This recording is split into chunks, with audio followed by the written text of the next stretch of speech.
This is a head cannon. Circus abduction. All right, Musa, you Welcome can't be everybody scratching to the up. Gladiator Cypher podcast. I'm your host Jason. I'm here with my people, my crew, my folks, my fam. We got Chris, we got Nip. We got a huge show, so we're gonna jump right into it. We're gonna be reviewing Taylor Swift, Kid Cudi. Who else we got on tap, guys? We got Q, we got Boldy, we got Chris Cornell, we Yep. got what else do we got on Jack Harlow, Tiffany Nicole, who was I guess last week. I mean, we are just going to be all over the place today. So without further ado, we're just going to jump right into it. But before we do that, make sure you check us out and join the circus. Subscribe, follow us in all places that you find Head Cannon Circus. This is what the show is under, and we have some other shows under Head. All right, next up on the review, we had Chris Cornell.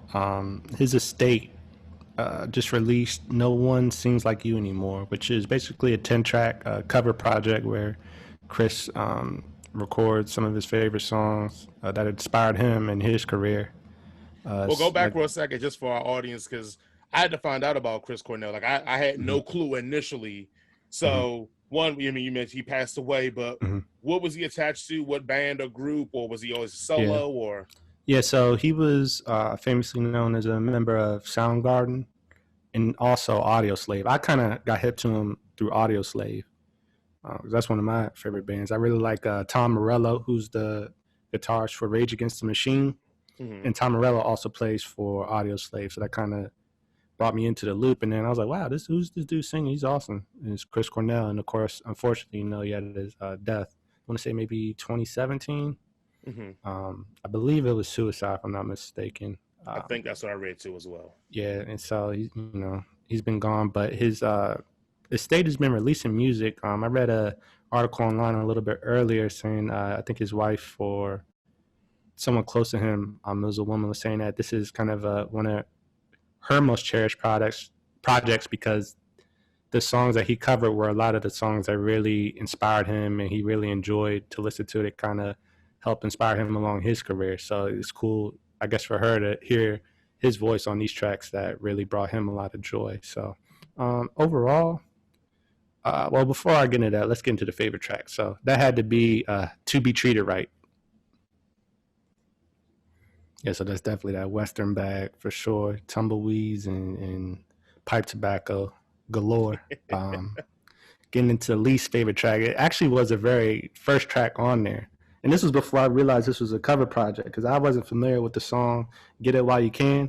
So when it came on, I'm like, oh man, I hope they didn't do Chris like this because I didn't like the first track at all. But I'll let you. Yeah, so that one wasn't my favorite. But fun fact too, he actually played all the instruments on the album, which is pretty cool. That's dope. Yeah. But just getting into my review, I felt like this was definitely a touching project.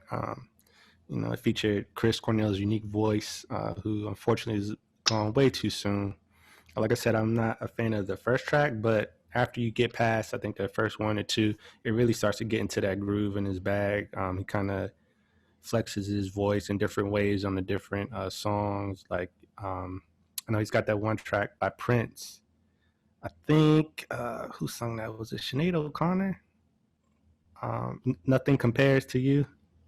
I think he wrote that for her or something like that along those lines. So I think you're right on that one. I know it was one of the people that Prince wrote for.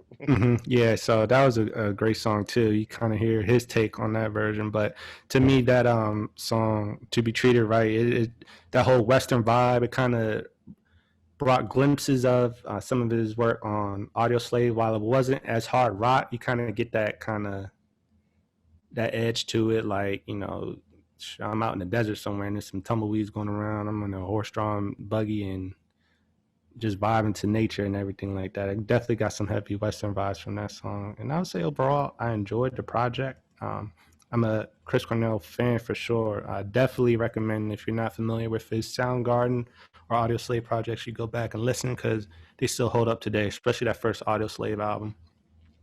And if you're fans of those bands, I would definitely recommend that you listen to this project. While it doesn't come in quite as hard, because a lot of those, like I said, are hard rock albums, you definitely can find something to latch on to through Chris Cornell's voice and his delivery on a lot of these different titles on the project. So overall, I'll have to give this a bootleg for sure. I would give it a solid 4. Okay, yes, and it was Sinead O'Connor that Prince wrote "Nothing Compares to You" for. Nip, did you get a chance to listen to it? Any thoughts? I did listen to it. Yeah, I didn't do all the research of knowing Buddy's story. You know, I was about to come in here with crazy disrespect. Oh no, we definitely. Hey, keep that same energy. Hey, keep that same energy. He gone now. We can't know you can do with it now. Yeah, well, I was coming in with the hashtag "White Soul is Dead." I had to go wash my ears out with some Hall and Notes. But nah, it was a solid drink. I did like the first, like I agree with you. The first drink was like the first track I heard. I was like, oh, wow, I was listening to this shit. Mm-hmm. Like, yeah, I was like, White Soul is Dead. This is horrible. Mm-hmm. But after the second and third track, I was like, all right, I can. I'm not gonna say I can, you know, put it on while I'm with my circle, but you know, if I'm, you know what I mean, in the crib, watching dishes, cleaning up some shit, if it comes on, I'm gonna let it rock. Mm-hmm. I'm not gonna throw it out. I'm not gonna say it's a frisbee joint. So I guess I had to put it on between in between if my girl put it on and if my man's put it on. I guess that's like a solid like 2.5 or something like that. Yeah, he did that because homeboy dead. That's why he did that. I'll admit that first song threw me through a loop, and I will say this: that's something with as reviewing these albums, we all got to be kind of conscious of where we listen to the albums at. I will admit I put this on right after I listened to the Swift album, so you got to imagine where I'm going to going next. I was over it. Oh my God! By the time Chris Cornell was over, I was like, "Look here, man. I wanted to end this whole podcast." I was like, "Nah, I'm good, man. Like, I'm out here about to, yeah. Oh, come on. I had a rope ready and everything. Nah, aside. Damn. I'm a frisbee this one, but because you guys are so much higher, I will listen to it again when my palate's clean. But right now, I'm gonna have to go with a frisbee on it. Respect to his estate. Hopefully, that it does well. They get paid. They get provided for, but. This ain't something I will ever go back to. Like, it makes you want to forget that he was even with Audio Slave and forget that he was with SoundCloud because it just wasn't it for me, man. I couldn't do it, man. Also, somebody had an interesting idea, and I think I'm going to try to do it. I'm going to try to do it maybe starting next week, making a playlist for Gladiator Cypher podcast.